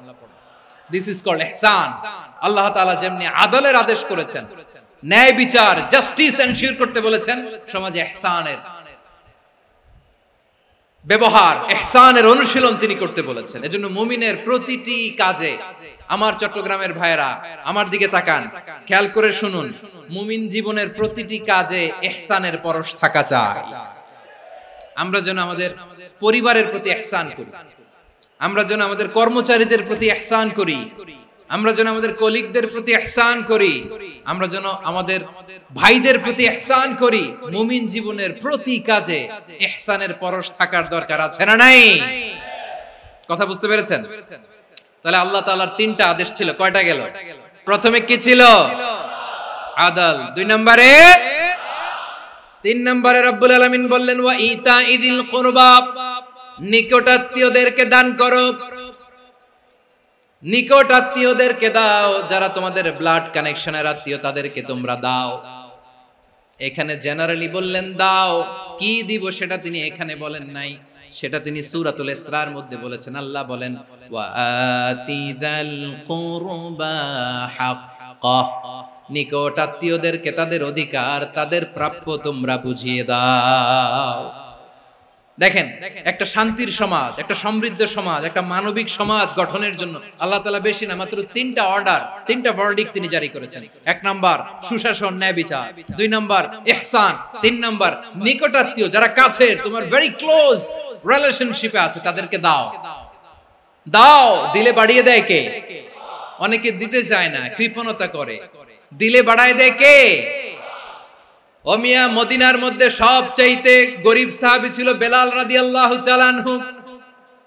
ওনার এন্টায়ার অ্যাসেট, সম্পদের পরিমাণ কতদূর জানেন? একটা লুঙ্গি। বেলাল রাদিয়াল্লাহু তাআলা আনহু, ওনার টোটাল ওয়েলথের এস্টিমেশন হচ্ছে মাত্র একটা লুঙ্গি। একটা লুঙ্গি, টোটাল ওয়েলথ এস্টিমেশন, টোটাল সম্পদের পরিমাণ বেলাল রাদিয়াল্লাহু তাআলা আনহুর কি ছিল? ওই বেলাল রাদিয়াল্লাহু তাআলা আনহুকে বিষ্ণু ইসলাম বলেছেন আনফিক ইয়া বেলাল, ও বেলাল তুমিও দাও।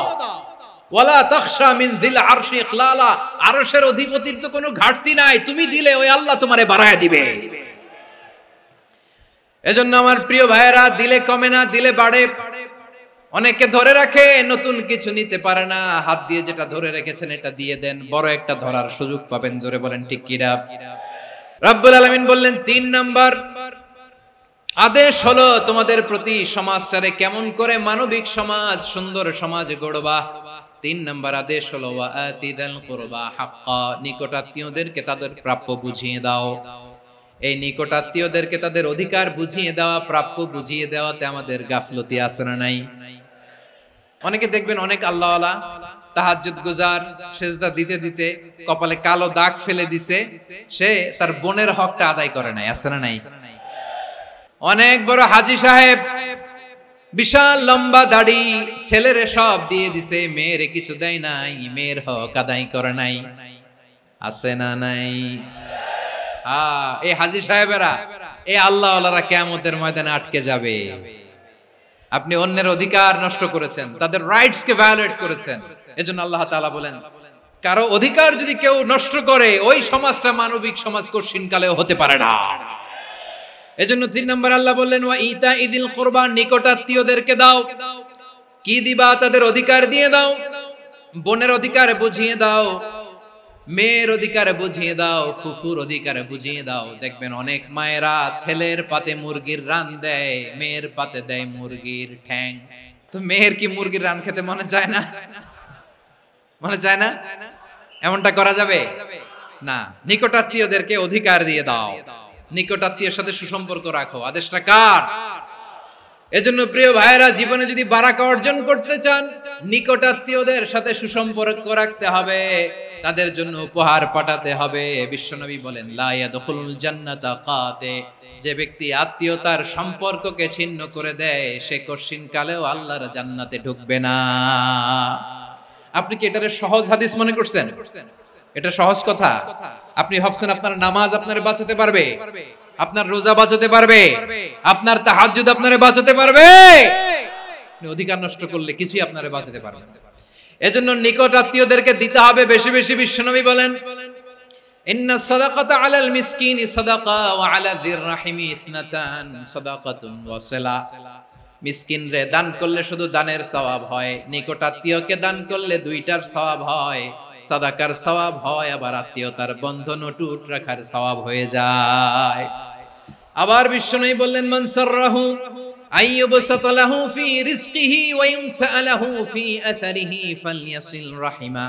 যে ব্যক্তি তার রিজিকের প্রশস্ততা চায় আর হায়াতে বরকত চায়, সে যেন তার আত্মীয়ের সাথে সুসম্পর্ক রাখে। আমার প্রিয় চট্টলার ভাইয়েরা, আমাদের রিজিক বাড়ুক, এটা আমরা চাই কি চাই না?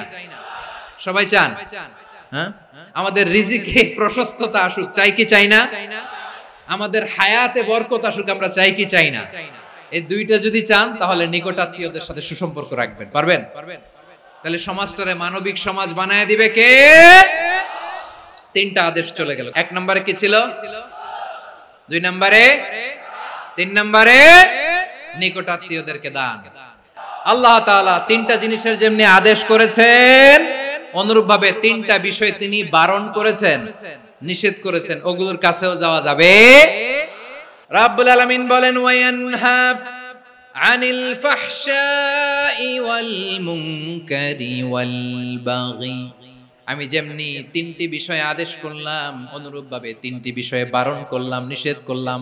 আমার 1 নাম্বার নিষেধাজ্ঞা হলো অশ্লীলতার প্রতি। ফাহশা, ওয়ায়ানহা আনিল ফাহশা, আল্লাহ তাআলা অশ্লীলতাকে নিষেধ করেছেন। কোন জিনিসকে? সবাই বলুন, কোন জিনিসকে? যত ধরনের, যত টাইপের, যত ক্যাটাগরির অশ্লীলতা হতে পারে সব অশ্লীলতাকে হারাম করেছেন কে? ফাহশা মানে কি? কথায়, কাজে, আচরণে, কমেন্ট, ফেসবুকের কমেন্টসে যত ধরনের নোংরামো আছে, যত ধরনের অশ্লীলতা আছে, এটাকে আরবিতে বলে ফাহশা। রাব্বুল আলামিন বলেন, কুল ইন্নামা حرم ربي الفواحش ما ظهر منها وما بطن। ও নবী, আপনি বলে দেন, আমার রব প্রকাশ্য, অপ্রকাশ্য, স্পষ্ট কিংবা অস্পষ্ট, দৃশ্যমান কিংবা অদৃশ্যমান সব অশ্লীলতাকে হারাম করেছেন। সব ধরনের অশ্লীলতা হারাম। আল্লাহ তাআলা আমাদেরকে অশ্লীলতা থেকে বাঁচান। এবার বলেন, আমাদের সমাজে অশ্লীলতা আছে না নাই? অশ্লীলতা নানা ভাবে, নানা নামে, নানা মোড়কে আমাদের সমাজে আছে না নাই?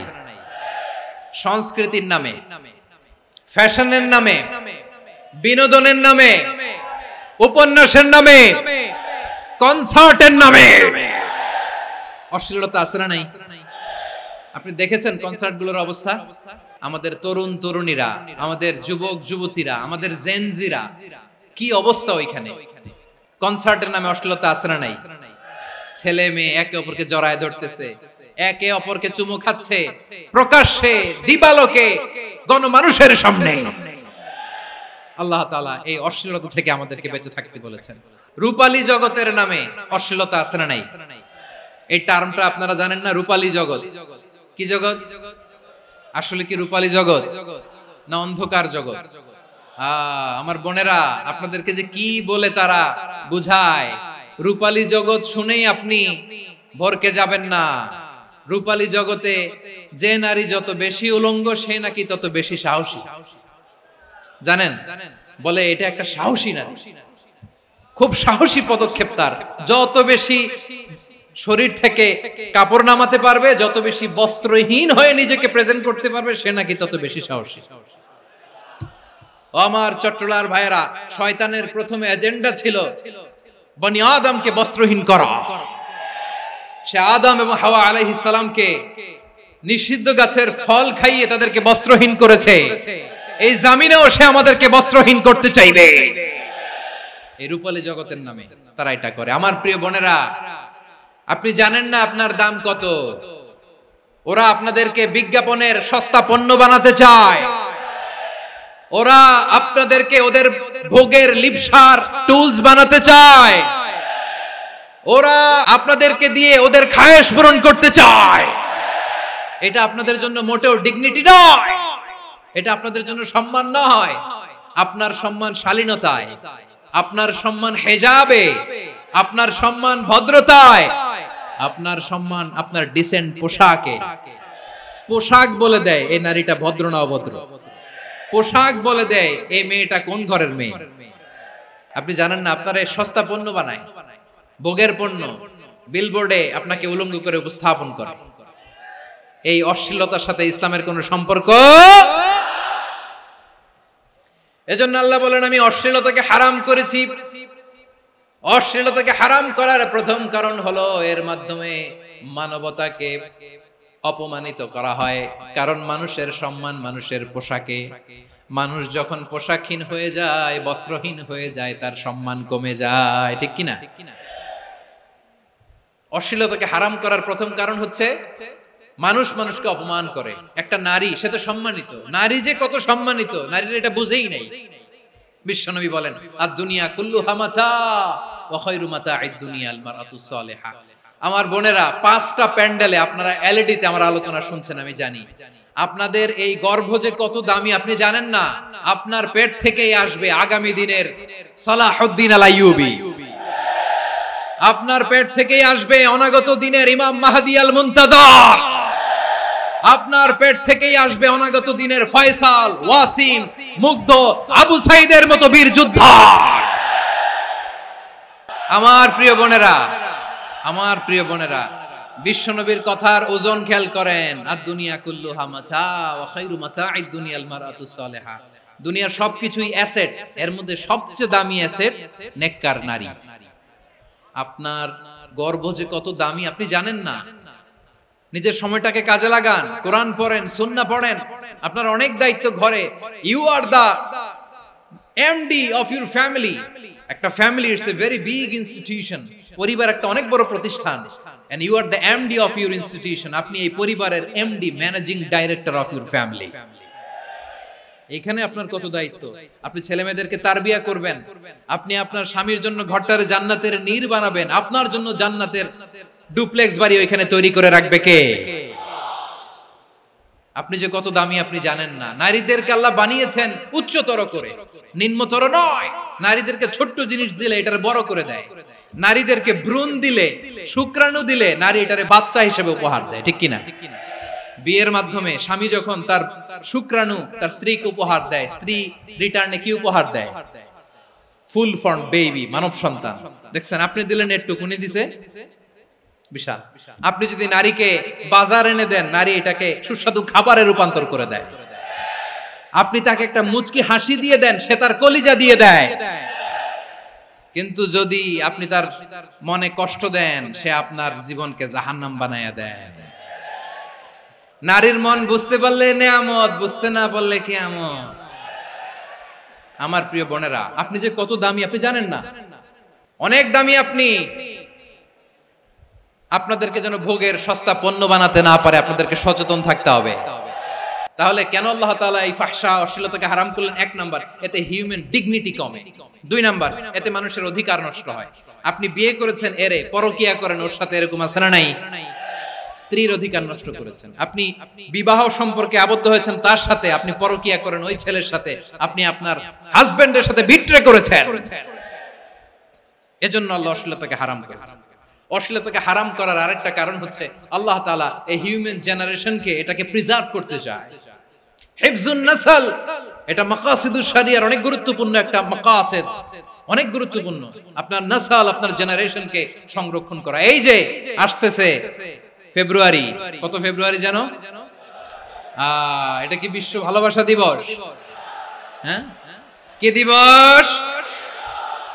এই বিশ্ব ভালোবাসা দিবসের সাথে মুসলমানদের কোনো সম্পর্ক নাই। আমার প্রিয় ভাইরা, এই যে আপনি অবৈধ সম্পর্কে জড়ালেন, কেন আল্লাহ অশ্লীলতাকে হারাম করেছে দেখেন। বলতেছিলাম যে এটা আপনার নাসল, আপনার জেনারেশন, আপনার লিনিয়েজ, আপনার বংশকে প্রিজার্ভ করা। কে কার বাবা, কে কার মা, বাবা মা জানা, প্রজন্মকে প্রিজার্ভ করা, এটা ইসলাম ওয়াজিব করে দিয়েছে। এই যে অবৈধ সম্পর্কের কারণে, বিশ্ব বেহায়া দিবসের কারণে, এগুলোর আউটকাম, আউটপুট হিসেবে মাঝে মাঝে এই ঢাকা মেডিকেলের ডাস্টবিনে নবজাতকের বাচ্চার কান্নার আওয়াজ শুনতে পাওয়া যায়। চট্টগ্রাম মেডিকেলের ডাস্টবিনে নবজাতকের কান্না শুনতে পাওয়া যায়। বীর চট্টলার মুসলমানেরা বুঝতে পারলে আওয়াজ করে বলেন, এই যে চট্টগ্রাম মেডিকেলে যে নবজাতকটা পাওয়া গেল, ওর বাবাকে আমাকে বলেন, ওর মাকে, ও কোন ফ্যামিলির সন্তান কেউ জানে?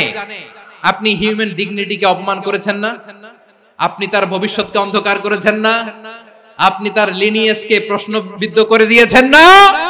এই জন্য আল্লাহ তাআলা অশ্লীলতাকে আমাদের জন্য হারাম করে দিয়েছেন। পড়েন সুবহানাল্লাহ। এই জন্য রব্বুল আলামিন বলেন, কুল ইন্নামা হারাম রাব্বিয়াল ফাওয়াহিশা মা যাহারা মিনহা ওয়া মা বাতান। প্রকাশ্য অপ্রকাশ্য সব অশ্লীলতাকে হারাম ঘোষণা করে দিয়েছে কে? আবার দুনিয়ার বুকে যারা অশ্লীলতার প্রসার করে তাদের জন্য শাস্তি মজুদ রেখেছে কে? রব্বুল আলামিন বলেন, ইন্নাল্লাযীনা ইউহিব্বুনা আন তাশিআল ফাহিশাতু ফিল্লাযীনা আমানু লাহুম আযাবুন আলীমুন ফিদ দুনিয়া ওয়াল আখিরাতি ওয়াল্লাহু ইয়ালামু ওয়া আনতুম লা তা'লামুন। নিশ্চয়ই যারা বিশ্বাসীদের মাঝে অশ্লীলতার প্রচার প্রসার করতে চায় তাদের জন্য আমি মর্মন্তুদ শাস্তি প্রস্তুত করে রেখেছি, দুনিয়াতেও রেখেছি, আখিরাতেও রেখেছি। ঘোষণাটা কার? যারা এই নাটকের নামে, সিনেমার নামে, রূপালী জগতের নামে, মুভির নামে, ওটিটি প্ল্যাটফর্মের নামে আমার সমাজে অশ্লীলতা ছড়াতে চায় তাদের জন্য কঠিন মর্মন্তুদ শাস্তি মজুদ রেখে দিয়েছে কে? ও আমার বোনেরা, এখনো আপনি জাগবেন না?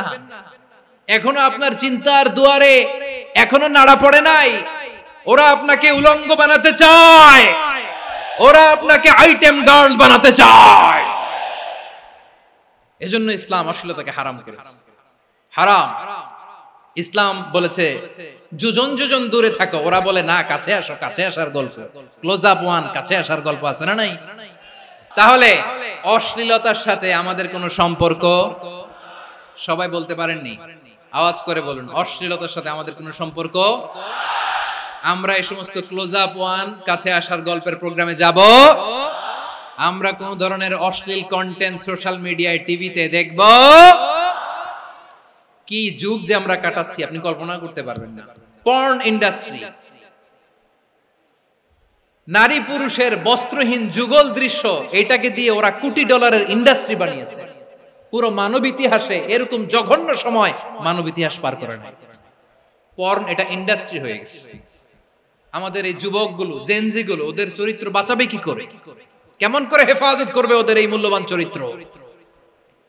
আমার প্রিয় ভাইরা, এই অশ্লীলতার দ্য লেটেস্ট ভার্সন হচ্ছে LGBTQ, শরীফ থেকে শরীফা। শুনছেন আপনারা? দেখতে পুরুষ, আসলেই পুরুষ, সুস্থ একজন পুরুষ, 4 সন্তানের বাবা, বলে আমি মনে মনে নারী। দেখতে নারী, সুস্থ নারী, আসলেই সে দিব্যি একজন নারী, বলে আমি মনে মনে পুরুষ। সবচেয়ে ভয়ঙ্কর অশ্লীলতার সবচাইতে লেটেস্ট ভার্সন হচ্ছে এই ট্রান্সজেন্ডারিজম। সুস্থ পুরুষ তার বায়োলজিক্যাল গ্রোথকে হরমোন দিয়ে স্টপ করে দিয়ে সে সার্জারি করে নারী হতে চায়, সুস্থ নারী পুরুষ হতে চায়। পুরুষ পুরুষের প্রতি সেক্সুয়ালি আকর্ষণ বোধ করে, এটা লূত আলাইহিস সালামের কওমের মধ্যে ছিল। এটাকেও আল্লাহ কোরআনে ফাহিশা বলেছেন।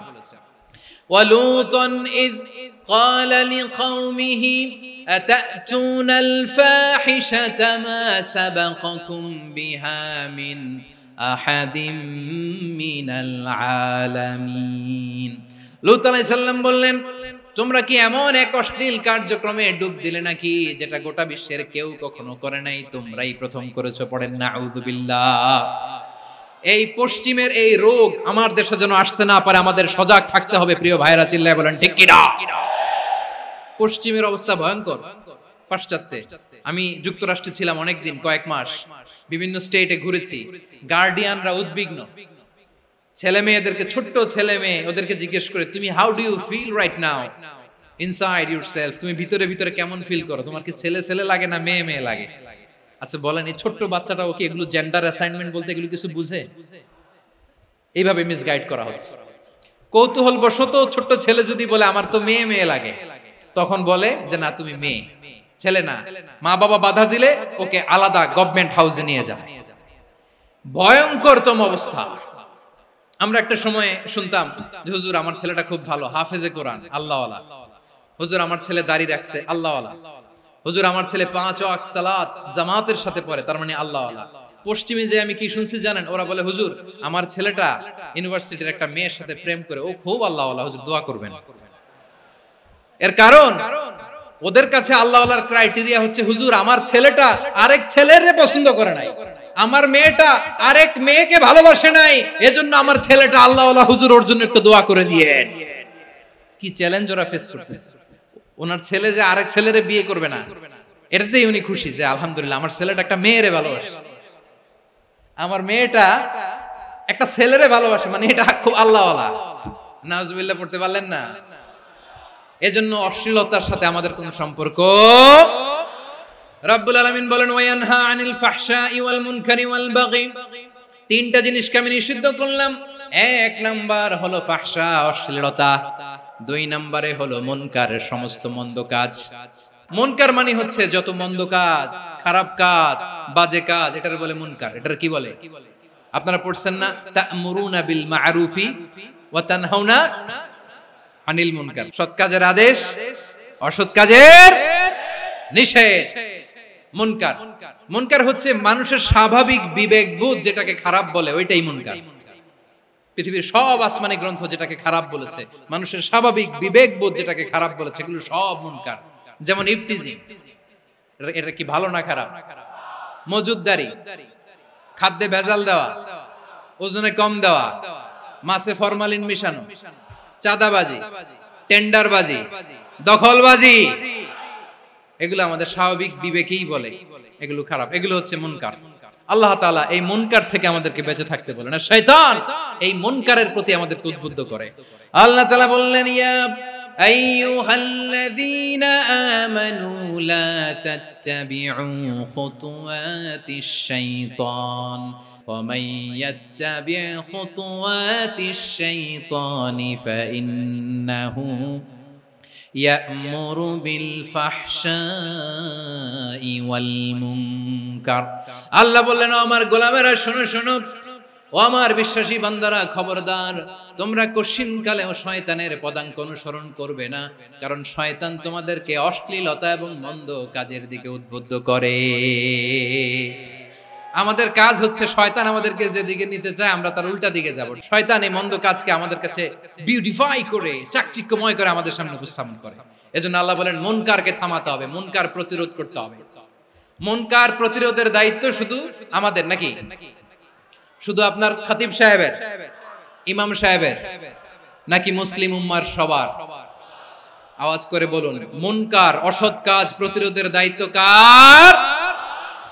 রাব্বুল আলামিন বলেন, কুনতুম খায়রা উম্মাতিন উখরিজাত লিন-নাসি তা'মুরুনা বিল মা'রুফি ওয়া তানহাউনা আনিল মুনকার। তোমাদেরকে শ্রেষ্ঠ জাতি করে জমিনের মধ্যে আবির্ভূত করা হয়েছে, যাতে করে তোমরা জমিনের ভেতরে সৎ কাজের আদেশ করতে পারো আর অসৎ কাজের নিষেধ করতে পারো। উম্মাহ, কুনতুম খায়রা, তাহলে গোটা উম্মার দায়িত্ব, এটা বুঝতে পারছেন তো? আচ্ছা, আরো নিচে আসেন। এরপরে আল্লাহ বললেন, শুধু উম্মাহ না, এই জমিনের রাজত্ব আমি যাদের হাতে দেই, এই জমিনের মালিক আমি যাদেরকে বানিয়ে দেই, যাদেরকে আমি সরকারের দায়িত্ব দেই, তাদেরকেও মুনকার প্রতিরোধের দায়িত্ব দিয়েছে কে? আল্লাহ বলেন, যারা ক্ষমতার মসনদে বসেছে তাদেরকে 4 দফা কর্মসূচি আমি আল্লাহ দিলাম। আওয়াজ করে বলেন, কয় দফা? আল্লাহ বলেন, আল্লাযীনা ইম্মাক্কান্নাহুম ফিল আরদি আকামুস সালাতা ওয়া আতাউয যাকাতা ওয়া আমারু বিল মা'রুফি ওয়া নাহাউ আনিল মুনকার ওয়ালিল্লাহি আকিবাতুল উমুর। যারা এই জমিনের উত্তরাধিকার হয়েছে তারা 4 দফা কর্মসূচি নিয়ে সামনে আগাবা। সালাত কায়েম করবা, যাকাত আদায় করবা, সৎ কাজের আদেশ দিবা, অসৎ কাজ থেকে মুনকার প্রতিরোধ করবা। আদেশটা কার? আমার প্রিয় চট্টলার ভাইরা, পুরো উম্মার দায়িত্ব মুনকার প্রতিরোধ করা, সরকার প্রধানের দায়িত্ব মুনকার প্রতিরোধ করা। এরপর আল্লাহ বলেন, প্রতিটা ফ্যামিলির যিনি প্রধান সিইও বাবা, প্রত্যেক বাবারও দায়িত্ব এই মুনকার প্রতিরোধ করা। আওয়াজ করে বলেন ঠিক কি না?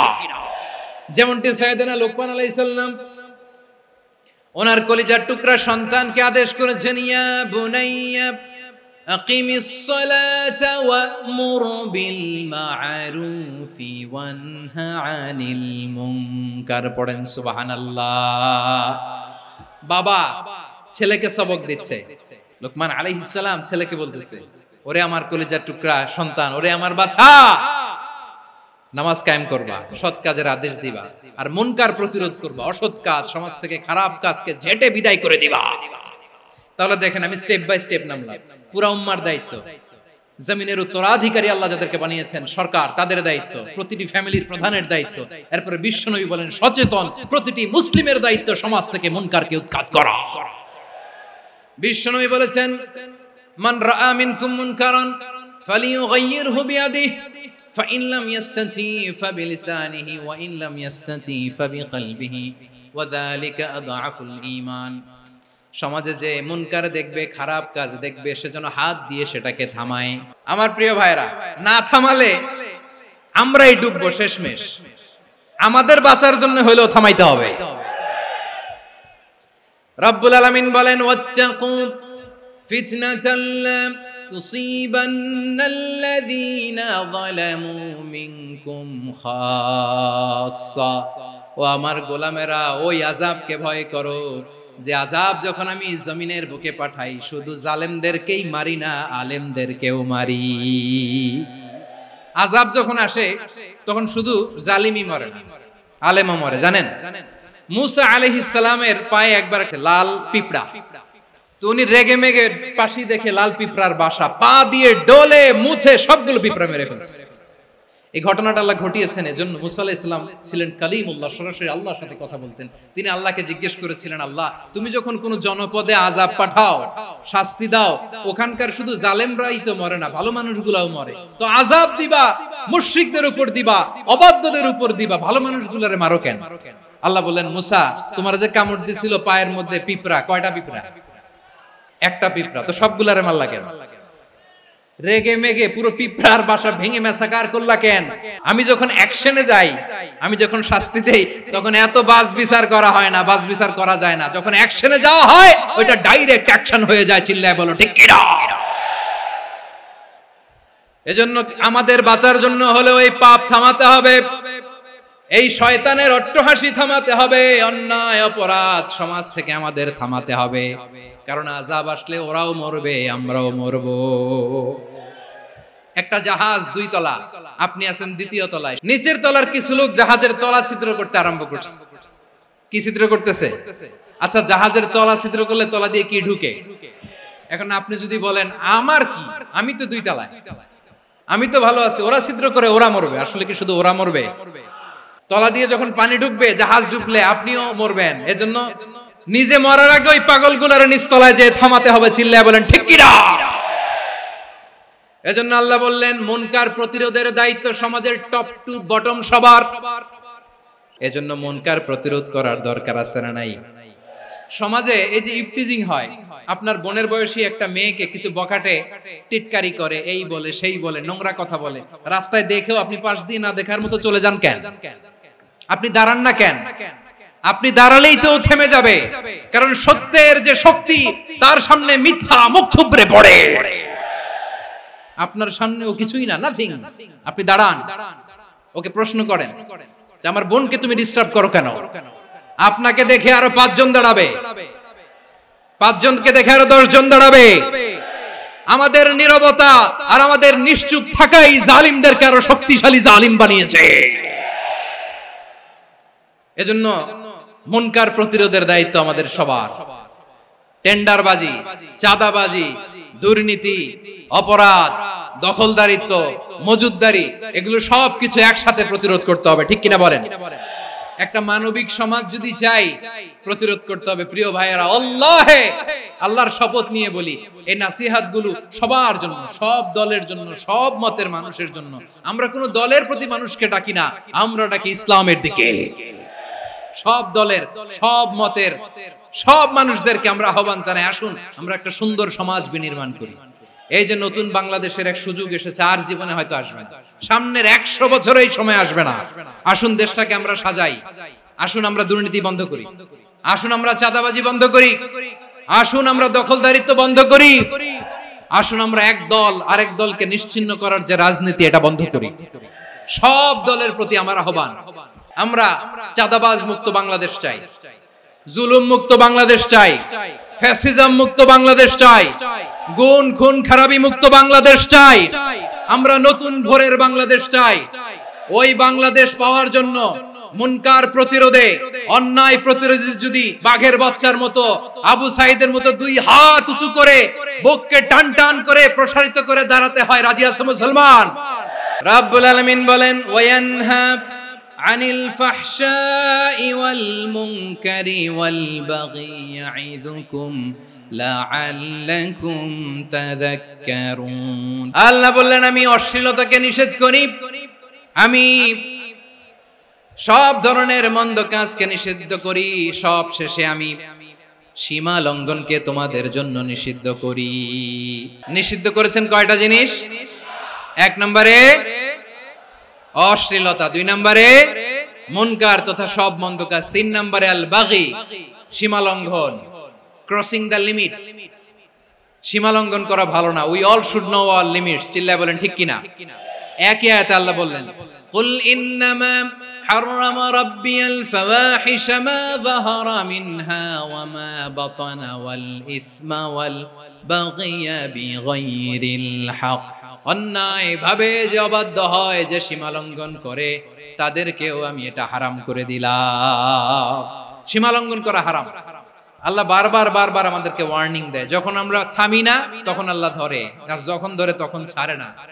ধরে ধরে ধরে না, ধরলে আল্লাহ ফেরাউনকে কিন্তু হুট করে ধরে নাই। আপনারা জানেন 9 বার ওয়ার্নিং দিয়েছে ফেরাউনকে। আল্লাহ তাআলা ওয়ার্নিং দিয়েছিল কয়বার? রব্বুল আলামিন বলেন ওয়ালাকাদ আতাইনা মূসা 9 আয়াতিন বাইয়িনাত। 9টা মুআজিজা দেখিয়েছি। 1 2 3 বারবার এইভাবে রিমাইন্ডার, ওইভাবে রিমাইন্ডার, এইভাবে নসিহত, ওইভাবে দাওয়া। ফাকুলা লাহু কাওলান লাইয়িনা, নরম করে বলো, সফট করে বলো, যত ওয়ে হতে পারে দাওয়া মেথডোলজি। মুসা আলাইহিস সালামের সব অ্যাপ্লাই শেষ। 10ম বারে যে আল্লাহ ধরছে, 10ম বারে যে ধরেছে। এজন্য আল্লাহ বলেন আমি সীমা লঙ্ঘনকে পছন্দ করি না। কোরআনের অন্য আয়াতে বাগীকে বলা হয়েছে আল ইতিদা। সীমা লঙ্ঘন যারা করে তাদেরকে আল্লাহ বলেছেন মুতাদিন। ওয়াকাতিলু ফি সাবিলিল্লাহিল্লাযীনা ইউকাতিলুনাকুম ওয়ালা তা'তাদু ইন্নাল্লাহা লা ইউহিব্বুল মুতাদিন। আমি সীমা লঙ্ঘনকারীদেরকে কোশ্চিনকালেও পছন্দ করি না। আমরা যেন সীমা লঙ্ঘন না করি। রাজি আছেন তো? যে কোনো ক্ষেত্রে ইবাদতে যেন সীমা লঙ্ঘন না করি। অনেকে আমরা ইবাদতে সীমা লঙ্ঘন করে ফেলি। বিশ্বনবী সাল্লাল্লাহু আলাইহি ওয়াসাল্লাম যেটা শিখিয়েছেন এর বাইরে যে অতিরিক্ত বুজুর্গ হতে চায়, এরকম আছে না নাই? কোন ক্ষেত্রেই সীমা লঙ্ঘন করা যাবে, এমনকি যুদ্ধ ক্ষেত্রেও না। বিশ্বনবী সাল্লাল্লাহু আলাইহি ওয়াসাল্লাম বলেন খবরদার যুদ্ধ ক্ষেত্রেও সীমা লঙ্ঘন করো না। কি সুন্দর ইসলাম আমরা পেয়েছি। বিশ্বনবী বলেন খবরদার যুদ্ধের ময়দানে কোনো নারীর গায়ে হাত তোলো না, কোনো শিশুর গায়ে হাত তোলো না, কোনো গবাদি পশু হত্যা করো না, কোন শস্য ক্ষেত্র ধ্বংস করো না, ইবাদতরত অন্য ধর্মের কোন সন্ন্যাসীর গায়ে হাত তুলো না। বলেন সুবহানাল্লাহ। তাহলে আমরা সীমা লঙ্ঘন করতে পারবো? প্রিয় ভাইরা, একটা সুখী, সমৃদ্ধ, শান্তির সমাজ, মানবিক সমাজ যদি আমরা গঠন করতে চাই, আমাদের আল্লাহর দেয়া কয়টা আদেশ মানতে হবে বলেন দেখি? আর বেঁচে থাকতে হবে কয়টা জিনিস থেকে? আল্লাহর আদেশ কি? 1 নাম্বার আদাল, ন্যায়পরায়ণতা। আমরা সুবিচার, সুশাসন, ন্যায় বিচার চাই কি চাই না? 2 নম্বরে কি ছিল? মাশাআল্লাহ, আমরা যেন সবার প্রতি দয়া পরবশ হই, ইহসান করি। 3 নম্বরে কি ছিল? নিকটাত্মীয়দের দান করা, তাদের অধিকার প্রাপ্য বুঝিয়ে দেওয়া। পাশাপাশি 3টা জিনিস থেকে আল্লাহ বারণ করেছেন, নিষেধ করেছেন। তার প্রথমটা ফাহশা, অশ্লীলতা। অশ্লীলতার সাথে আমাদের কোনো সম্পর্ক। 2 নম্বর নিষেধাজ্ঞা কি ছিল? আল মুনকার, সমাজের যত মন্দ কাজ এগুলোকে আমরা প্রতিরোধ করব। রাজি আছেন তো সবাই? 3 নম্বরে আল বাগী, সীমালঙ্ঘন।